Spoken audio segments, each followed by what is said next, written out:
ચેનલના દર્શકોને મહાશિવરાત્રિની ખૂબ ખૂબ શુભેચ્છાઓ। મહાશિવરાત્રિ માત્ર એક પર્વ નથી, પરંતુ આત્મા અને પરમાત્માના મિલનની રાત માનવામાં આવે છે। આ દિવસે પૃથ્વી પર આધ્યાત્મિક ઊર્જા ચરમ પર હોય છે। આ દિવસે મન, શરીર અને આત્માને શુદ્ધ કરવાનો શ્રેષ્ઠ અવસર મળે છે। શાસ્ત્રોમાં કહેવામાં આવ્યું છે કે આ રાત્રે કરવામાં આવેલી પૂજા હજારો જન્મોના પાપોને શાંત કરી દે છે અને જીવનના દુઃખ આપોઆપ શિવના ચરણોમાં સમર્પિત થઈ જાય છે। પ્રિય સાથીઓ, કથાને અંત સુધી અવશ્ય સાંભળજો। અને હા, જો તમે મહાદેવના સાચા ભક્ત છો અને મહાદેવની કૃપા મેળવવા માંગો છો તો કૃપા કરીને કોમેન્ટ બોક્સમાં હર હર મહાદેવ જરૂરથી લખજો। સાથે ચેનલ ઉપર નવા હોય તો ચેનલને સબસ્ક્રાઇબ પણ અવશ્ય કરજો। આ કથા એ સમયની છે જ્યારે ધરતી પર ન્યાય અને અન્યાયની રેખા ધૂંધળી પડી ગઈ હતી, જ્યારે શ્રદ્ધા અને અંધશ્રદ્ધા વચ્ચેનો ભેદ મટી ગયો હતો। આ કથા છે એક એવી માતાની જેને સમાજે તિરસ્કૃત કરી દીધી હતી, એક દીકરાની જેને પિતાનો સાથ પણ નસીબ થયો ન હતો। એમની દુનિયા એકબીજા સુધી જ સીમિત હતી અને તેમાં પણ માત્ર વેદનાનું સામ્રાજ્ય હતું। અમાસની કાળી રાત જેવું એમનું જીવન હતું। ગામના બહારના છેડે તૂટેલી ફૂટેલી ઝૂંપડીમાં, જ્યાં સૂરજના કિરણો પણ કદાચ જ ક્યારેક પૂરા મનથી ડોકિયું કરતા હતા, ત્યાં તેઓ રહેતા હતા। માતાનું નામ હતું રાધા અને તેના નાનકડા દીકરાનું, જેની આંખોમાં અખૂટ જિજ્ઞાસા હતી, તેનું નામ હતું ગોપાલ। ગોપાલ, જેની ઉંમર અત્યારે મુશ્કેલીથી 7 વર્ષ હતી। તે પોતાની માં તરફ આંખો ઉઠાવીને રોજ પૂછતો હતો, માં, આપણે આટલા ખરાબ કેમ છીએ? આપણને ભગવાન કેમ નથી જોતા? રાધાનું હૃદય પોતાના દીકરાના આ સીધા પ્રશ્ન પર વિંધાઈ જતું હતું। તે તેને છાતીએ લગાવી લેતી, તેની પીઠ પર હાથ ફેરવતી અને ભીની આંખોથી આકાશ તરફ જોતી। કઈ રીતે કહે તેને કે તેની માનો કોઈ અપરાધ ન હોવા છતાં પણ કેવી રીતે લોકોએ તેને અપશુકનિયાળ માની લીધી છે? કેવી રીતે કહે કે તેના પિતા, જેમણે ક્યારેક રાધાને પ્રેમના વચન આપ્યા હતા, તેમણે કેવી રીતે તેને એકલી છોડી દીધી હતી? સમાજના તીખા પ્રહાર સહન કરવા માટે કઈ રીતે તેને સમજાવે કે ક્યારેક ધરતી પર માણસ જ ભગવાનથી પણ મોટો અને ક્રૂર ન્યાયકર્તા બની બેસે છે। આજે પણ દિવસભરના કામ પછી જ્યારે તે સૂકી રોટલી અને પાણી લઈને બેઠી હતી, ત્યારે ગોપાલે એ જ પ્રશ્ન દોહરાવ્યો, માં, આજે બાબાજી એ મને મંદિરમાં ન ઘૂસવા દીધો। તે બોલ્યા, દૂર રહે, તારી માં તો અછૂત છે। નાનકડા ગોપાલનો અવાજ રૂંધાઈ ગયો હતો। તેની આંખોમાં આંસુ છલકાઈ આવ્યા હતા।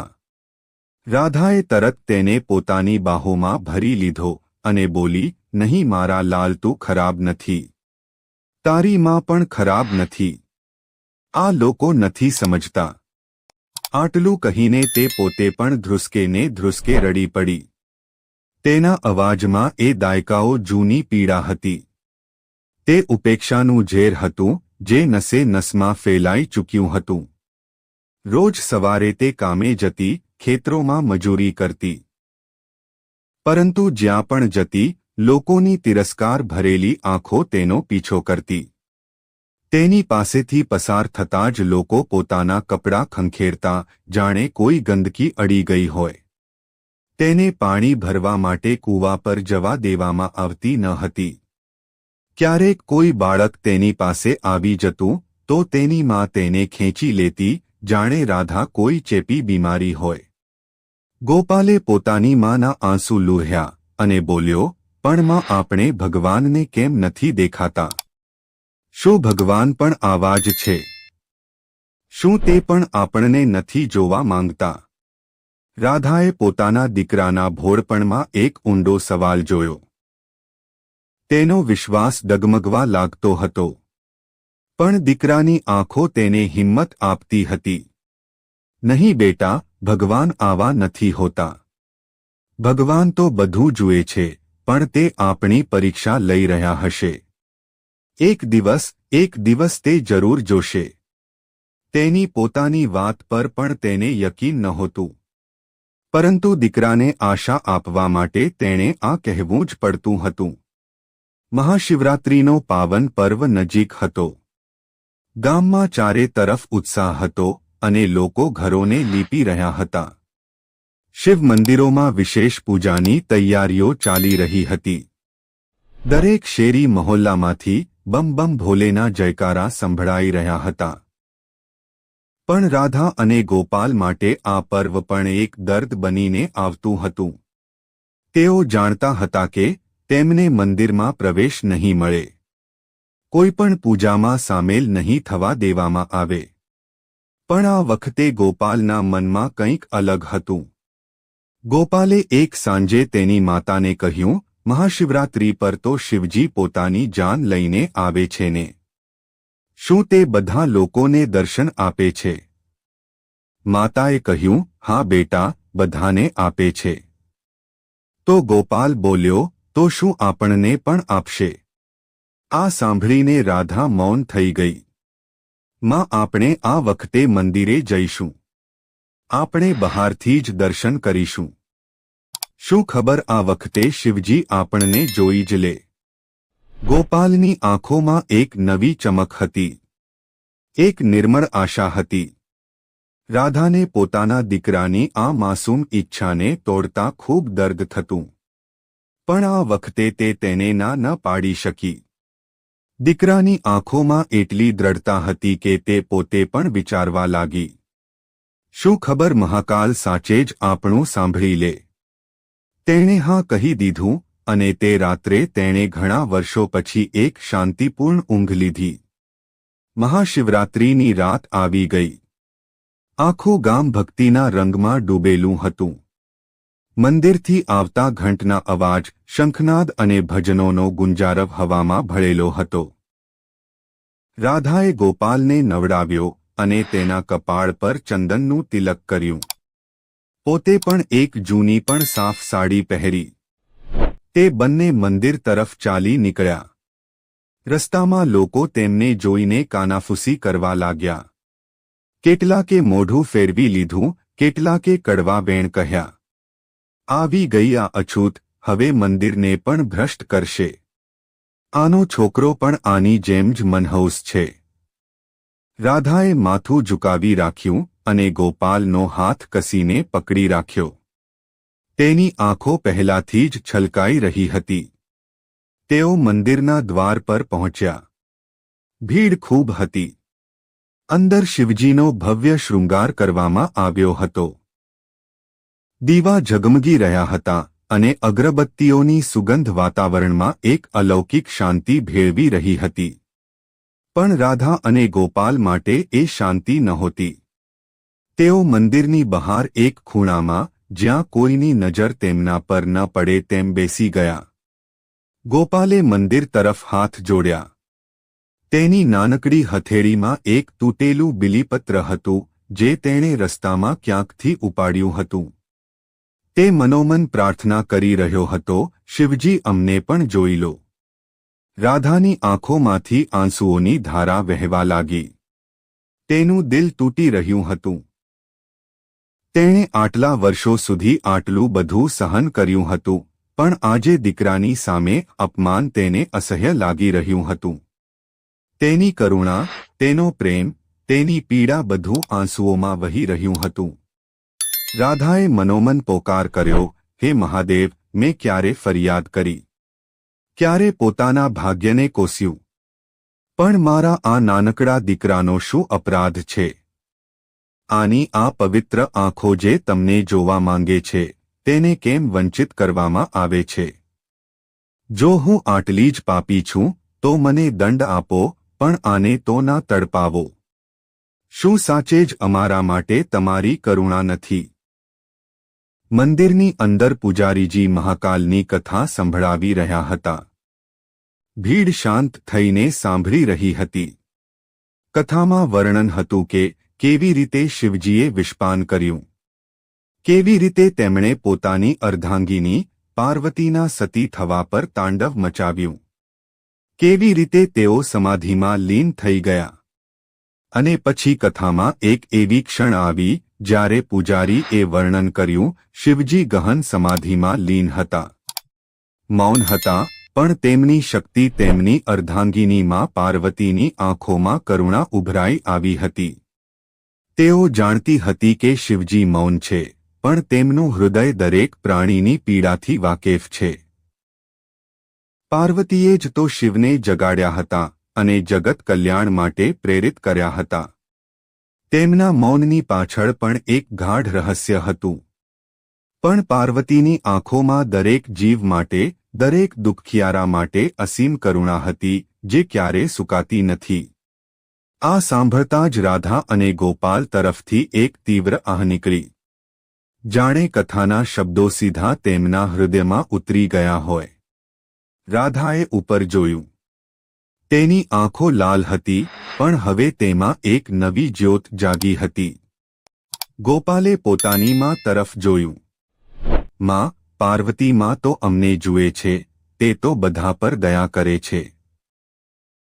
પેલી બાજુ કૈલાશ પર જ્યાં ભગવાન શિવ પોતાના ગણો અને દેવી દેવતાઓ સાથે બિરાજમાન હતા, ત્યાં પણ આ દ્રશ્ય જોવાઈ રહ્યું હતું. માં પાર્વતી જે પોતાના આસન પર બેઠી હતી, તેમની આંખોમાંથી અચાનક અશ્રુધારા વહેવા લાગી. તેમની કરુણા જે પૂરા બ્રહ્માંડ માટે હતી, તે આજે એક માં અને દીકરાની અસીમ પીડાને જોઈને ઉભરાઈ આવી હતી.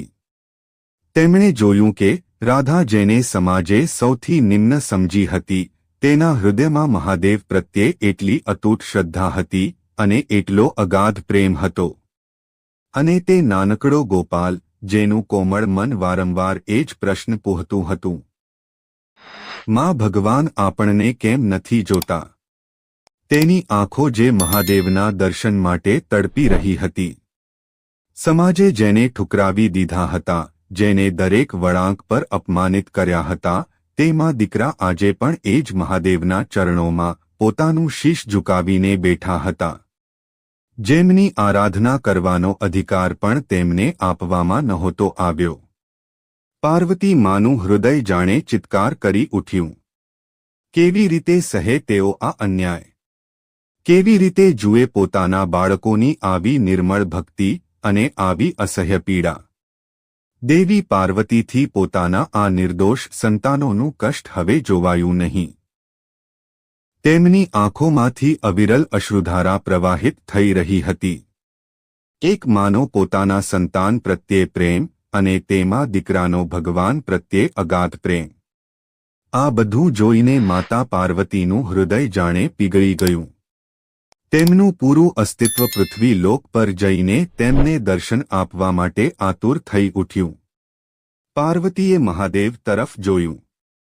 શિવ જે મૌન સમાધિમાં લીન હતા, તેમણે પણ પોતાની આંખો ખોલી. તેમની દ્રષ્ટિમાં એ જ ગંભીર શાંત ભાવ હતો. પણ પાર્વતીની આંખોમાં ઉભરાતી કરુણાને જોઈને સ્વયં મહાકાલનું મૌન પણ તૂટ્યું. તેમણે પોતાની શક્તિથી પોતાની અર્ધાંગિનીનું હૃદય વાંચી લીધું હતું. તેઓ જાણતા હતા કે જ્યારે પાર્વતી કરુણા કરે છે, ત્યારે સ્વયં શિવ પણ મૌન નથી રહી શકતા. આ તેમના એકાંતની નહીં, પણ જગતના કલ્યાણની પોકાર હતી. મહાદેવે મંદ મંદ સ્મિત કરતા પાર્વતી તરફ જોયું, જાણે તે કહી રહ્યા હોય કે દેવી, તમારી કરુણા જ મારું બળ છે. અને પછી એક અદ્ભુત ઘટના ઘટી. મંદિરમાં પ્રગટી રહેલા દીવાઓની જ્યોત વધુ પ્રખર થઈ ઉઠી. હવામાં એક અલૌકિક સુગંધ ફેલાઈ ગઈ. લોકો વિસ્મિત થઈને એકબીજાને જોવા લાગ્યા. ત્યારે જ મંદિરની અંદર જ્યાં પૂજારી કથા કહી રહ્યા હતા, ત્યાં અચાનક એક તીવ્ર પ્રકાશપુંજ ઉત્પન્ન થયો. એ પ્રકાશમાં શિવ અને પાર્વતી પોતાના દિવ્ય રૂપમાં પ્રગટ થયા. આ એક સ્વપ્ન જેવું હતું, પણ વાસ્તવિક હતું. મહાદેવ પોતાની જટાજૂટ, ત્રિશૂળ અને ડમરૂ સહિત પ્રગટ થયા. તેમના કપાળ પર ચંદ્રમા ચમકી રહ્યો હતો.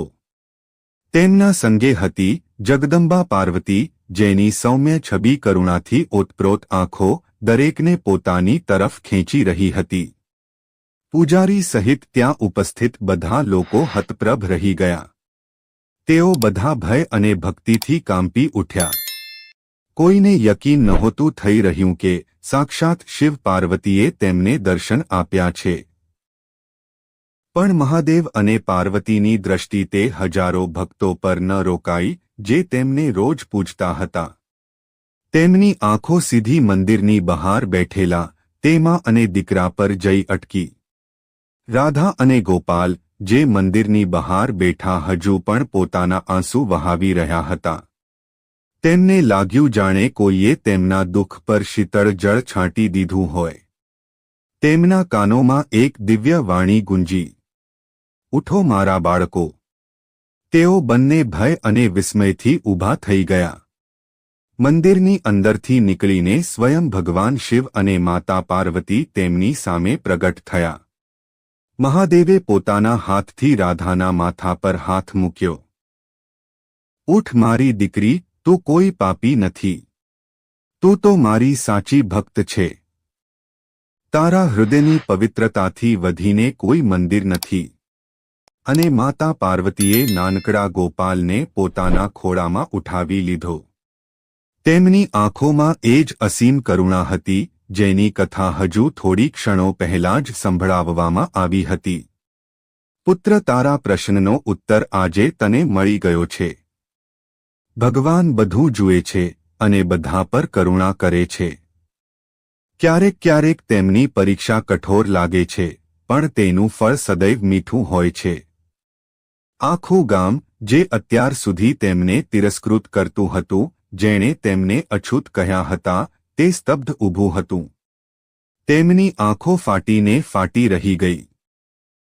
જે લોકોને તેમણે સૌથી નીચા સમજ્યા હતા, આજે સ્વયં મહાદેવ અને પાર્વતી તેમને પોતાના ચરણોમાં બેસાડી રહ્યા હતા. તેમની બધી નફરત, તેમનો બધો અહંકાર પળભરમાં ભસ્મ થઈ ગયો. પશ્ચાતાપની અગ્નિમાં તેમનું હૃદય બળી ઉઠ્યું. તેઓ પોતાની ભૂલ પર શર્મસાર હતા. મહાદેવ અને પાર્વતીએ રાધા અને ગોપાલને આશીર્વાદ આપ્યા. તેમના જીવનના બધા કષ્ટ હરી લીધા. તેમણે તેમને દર્શન આપ્યા અને પછી એ જ ક્ષણે જે તેજીથી તેઓ પ્રગટ થયા હતા, એ જ તેજીથી અંતર્ધ્યાન થઈ ગયા. પાછળ છોડી ગયા એક સુગંધિત દિવ્ય પ્રકાશ અને એક અવિસ્મરણીય સ્મૃતિ. બીજી સવારથી રાધા અને ગોપાલનું જીવન એક નવા આરંભ તરફ ચાલી નીકળ્યું હતું. ગામવાળાઓની દ્રષ્ટિમાં હવે તેમના માટે સન્માન હતું, પ્રેમ હતો. તેમની ઝૂંપડી હવે ઉજ્જડ નહોતી, પરંતુ ગામનું સૌથી પવિત્ર સ્થાન બની ગઈ હતી. લોકો દૂર દૂરથી રાધા અને ગોપાલના દર્શન કરવા આવતા.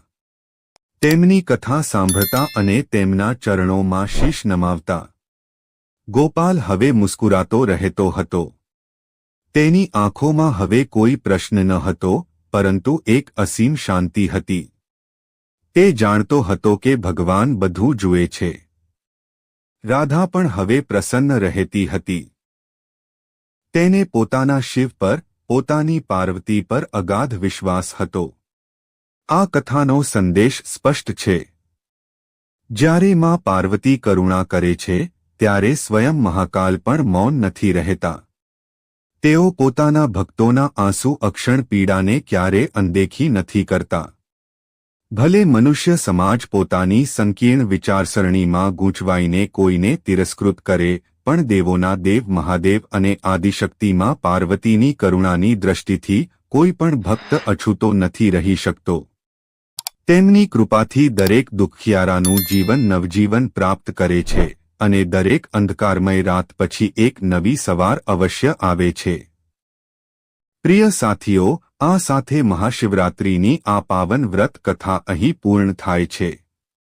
અમે બધા માતા ભગવતી અને ભગવાન શિવના ચરણોમાં પ્રાર્થના કરીએ છીએ કે તેમની દિવ્ય કૃપા સદા આપ સૌ પર બની રહે.